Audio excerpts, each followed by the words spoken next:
देखो भाई, अभी जो अपन जो टॉपिक ले रहे हैं वो है लघु बीजाणु जनन या माइक्रोस्पोरोजेनेसिस। ठीक है, देखो परिभाषा क्या है कि जैसे हमने जो ये जो लघु बीजाणु पढ़ी, लघु बीजाणु धानी पढ़ी, ठीक है ना, उस लघु बीजाणु धानी में क्या था, ये पराग नहीं बीजाणु स्पोरोजिनस टिश्यू था। क्या था? स्पोरोजिनस टिश्यू था, जिसे कहते हैं बीजाणु जन ऊतक। क्या था? बीजाणु जन ऊतक। इस तरह से ये ठोस थी। कौन थी? ये लघु बीजाणु धानियाँ, चारों को चारों। ठीक है, और इस लघु बीजाणु धानियों में ये क्या था? बीजाणु जन ऊतक। और इन बीजाणु जन ऊतकों से क्या बनना था? परागकण बनेंगे या लघु बीजाणु बनेंगे। तो परिभाषा क्या देंगे? पराग कोश में बीजाणु जन ऊतक द्वारा लघु बीजाणुओं के विकास को क्या कहते हैं? लघु बीजाणु जनन या माइक्रोस्पोरोजेनेसिस कहते हैं। ठीक है, अब अगली बात आए कि इनमें होता क्या है। देखो, ये जो बीजाणु जन ऊतक है, इसकी एक कोशिका को यहाँ हम डिस्क्राइब कर रहे हैं। होता सब में है, लेकिन यहाँ एक कोशिका को डिस्क्राइब कर रहे हैं अपन कि जैसे ये बीजाणु जन ऊतक है, ये बीजाणु जन ऊतक है, ये इसकी कोशिकाएं रूपांतरित होकर के क्या बन जाती है? लघु बीजाणु मात्र कोशिका। और इसकी कोशिका में गुणसूत्र की संख्या कैसी है? द्विगुणित है। गुणसूत्र संख्या कैसी है इसकी? द्विगुणित है। और हमने यह माना कि लघु बीजाणु मात्र कोशिका की कितनी सेल है? एक सेल है। ये कैलकुलेशन के लिए ले रहे हैं, वैसे तो सब है, लेकिन एक सेल का हम हिसाब ले रहे हैं। फिर इसके अंदर लघु बीजाणु मात्र कोशिका में एक अर्धसूत्री विभाजन होता है। क्या होता है? अर्धसूत्री विभाजन होता है।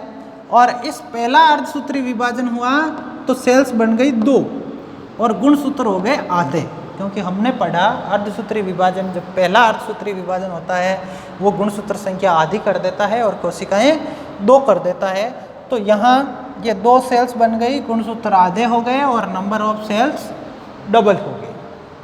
ठीक है, उसके बाद में इसका दूसरा अर्धसूत्री विभाजन होता है तो नंबर ऑफ सेल्स कितनी बन गई? 4 बन गई। कितनी बन गई? ये 4 सेल्स बन गई। ठीक है, और ये चारों सेल्स अब ये क्या बनाए कहलाई? ये लघु बीजाणु कहलाए। ये क्या कहलाए? लघु बीजाणु कहलाए।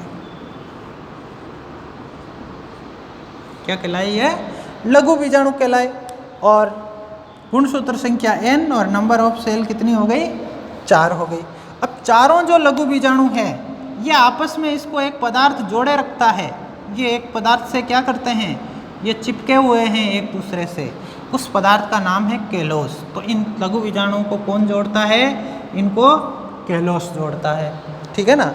अब सामान्यतः मैंने इसको एक रैखिक रूप में बना दिया है, ठीक है ना, लेकिन अधिकांशतया ये जो लघु बीजाणु हैं ये किस रूप में रहते हैं? चतुष्फलकीय या टेट्राहेड्रल रूप में रहते हैं। टेट्राहेड्रल रूप कैसा? जैसे कह दिया कि भाई ये एक फर्श है, ठीक है ना, ये क्या है? फर्श है, इस पर मैंने 3 गेंदें रखी और एक गेंद उसके ऊपर रख दी। तो एक साइड से किधर से भी आप देखोगे तो आपको कितनी सेल्स दिखाई देंगी? 3 दिखाई देंगी। चौथी सेल उसके पीछे छुपी हुई रहेगी।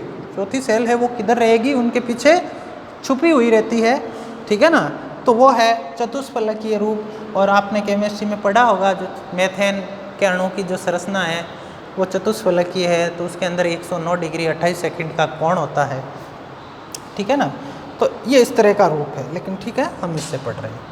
अब दूसरी चीज़, अब जैसे ये लघु बीजाणु दानी है, जैसे ये लघु बीजाणु दानी है, इस लघु बीजाणु दानी के अंदर ये इस तरह के टेट्राहेड्रल रूप पाए जा रहे हैं।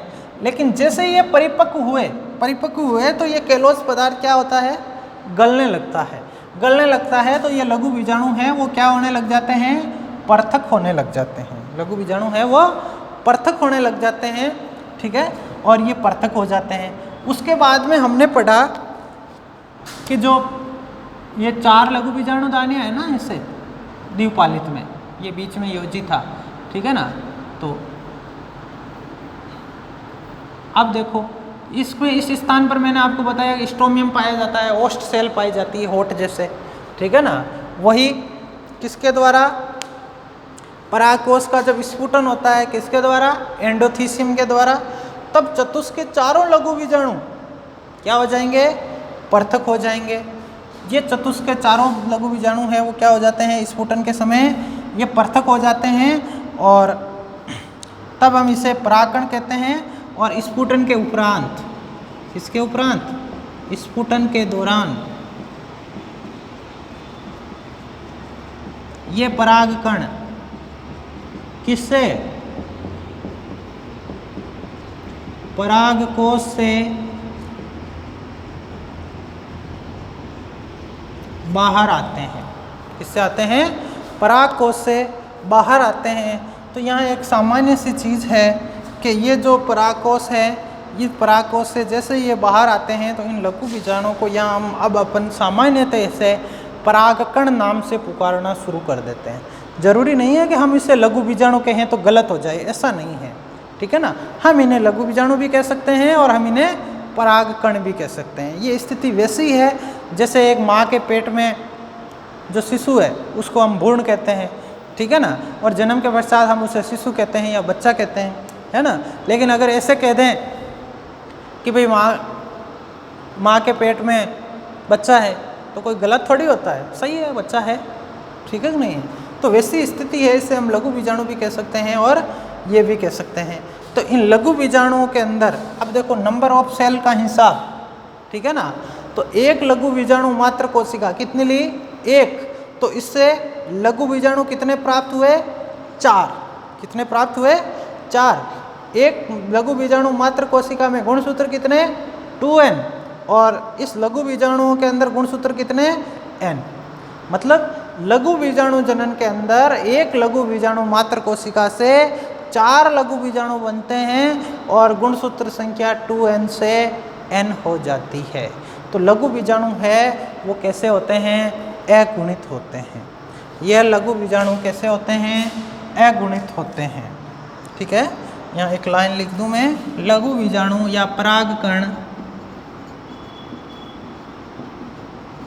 लघु बीजाणु या परागकण कैसे होते हैं? अगुणित होते हैं। यहाँ दो देखो क्वेश्चन बनते हैं। एक अर्धसूत्री विभाजन हुआ, भाई देखो लघु बीजाणु मात्र कोशिका से लघु बीजाणु बनने में कितना अर्धसूत्री विभाजन हुआ? 1। तो ऐसे कह दें एक लघु बीजाणु मात्र कोशिका से कितने लघु बीजाणु बनते हैं?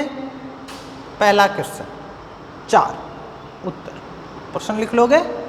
एक लघु बीजाणु मात्र कोशिका से कितने लघु बीजाणुओं का विकास होता है? उत्तर 4। दूसरा, यहाँ देखो अर्धसूत्री विभाजन कितना हुआ? 1। तो ऐसे कहें एक अर्धसूत्री विभाजन द्वारा कितने लघु बीजाणु बनते हैं? तो 4। दूसरा प्रश्न क्या लिखोगे? एक अर्धसूत्री विभाजन द्वारा कितने लघु बीजाणुओं का विकास होता है या कितने परागकणों का विकास होता है? उत्तर 4। ये 2 प्रश्न आपको कॉपी में लिखने हैं। इसके साथ साथ नोट्स के दौरान ही और इनके आंसर भी आपको लिखने हैं। दोनों के आंसर कितने हैं? 4-4, ठीक है कि नहीं है। और तीसरा प्रश्न, लघु बीजाणु मात्र कोशिका एवं लघु बीजाणुओं की गुणसूत्र संख्या बताइए। लघु बीजाणु मात्र कोशिका की गुणसूत्र संख्या 2n और लघु बीजाणुओं की गुणसूत्र संख्या n, ठीक है। All the best.